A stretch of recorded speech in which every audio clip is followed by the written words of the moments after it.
ಅವ್ರಿಗೆ ನಾಗೇಂದ್ರನ್ ಬಗ್ಗೆ ಕಾಳಜಿ ಇಲ್ಲ. ಅವ್ರಿಗಿರೋ ಕಾಳಜಿ ಈ ತಿಂಗಳು MP ಗಳ ಜೊತೆ ಮುಖ್ಯಮಂತ್ರಿಗಳು ಒಂದು ಸಭೆ ನಡೆಸಿದ್ರು ಡೆಲ್ಲಿಯಲ್ಲಿ.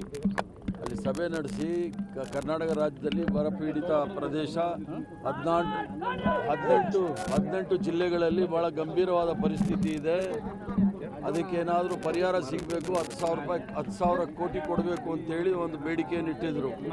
ಅದರ ಜೊತೆಗೆ ಒಂದು ತನಿಖಾ ತಂಡವನ್ನು ಕಳಿಸ್ಬೇಕು ಅಂತೇಳಿ ಕೂಡ ಮನವಿ ಮಾಡಿದರು. ಅದೆರಡೂ ಮಾಡಿಲ್ಲ. ಅದು ಚರ್ಚೆಗೆ ಬರುತ್ತೆ ಅಂತೇಳಿ ಬರೋದ ಬಗ್ಗೆ ಅವರು ಮಾತಾಡಲಿಕ್ಕೆ ತಯಾರಿಲ್ಲ. ಅದಕ್ಕೋಸ್ಕರ ನಾಗೇಂದ್ರನ ಹೆಸರಿಟ್ಕೊಂಡು ಧರಣಿ ಮಾಡ್ತಾ ಇದ್ದಾರೆ. ನರೇಂದ್ರ ಮೋದಿ ಮತ್ತು ಅಮಿತ್ ಶಾ ಅವ್ರನ್ನ ರಕ್ಷಣೆ ಮಾಡ್ತಾ ಇದ್ದಾರೆ ವಿನಃ ಬೇರೆ ಏನೂ ಇಲ್ಲ. ಸಿಬಿಐ ಅವರು ರಾಜ್ಯಪಾಲರಿಗೆ ಪತ್ರ ಬರೆದಿದ್ದಾರೆ ಸರ್, ಪ್ರಾಸಿಕ್ಯೂಷನ್ಗೋಸ್ಕರ. ಮಾಡಲಿ, ಪ್ರಾಸಿಕ್ಯೂಷನ್ ಮಾಡಿದ್ಮೇಲೆ ತಾನೇ ಗೊತ್ತಾಗೋದಿಲ್ಲ. RSS ಸರ್ ಪ್ರಿಯಾಂಕಾ ಖರ್ಗೆ ಯಾಕೆ RSS ವಿರುದ್ಧ ಅಂತ ಹೇಳ್ತಾರೆ ಬಿಜೆಪಿದವರು ಸರ್.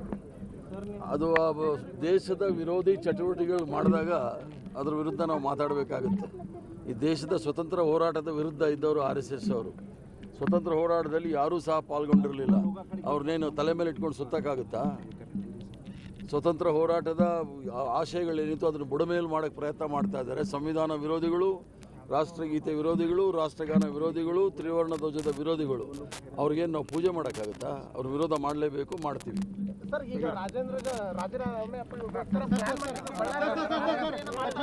ಸರ್ ಈಗ ಬಳ್ಳಾರಿ ಪಾದಯಾತ್ರೆ ಮಾಡ್ಬೇಕಂತ ಅವ್ರ ಜೊತೆಗೆ ಬಂದರು ಸರ್.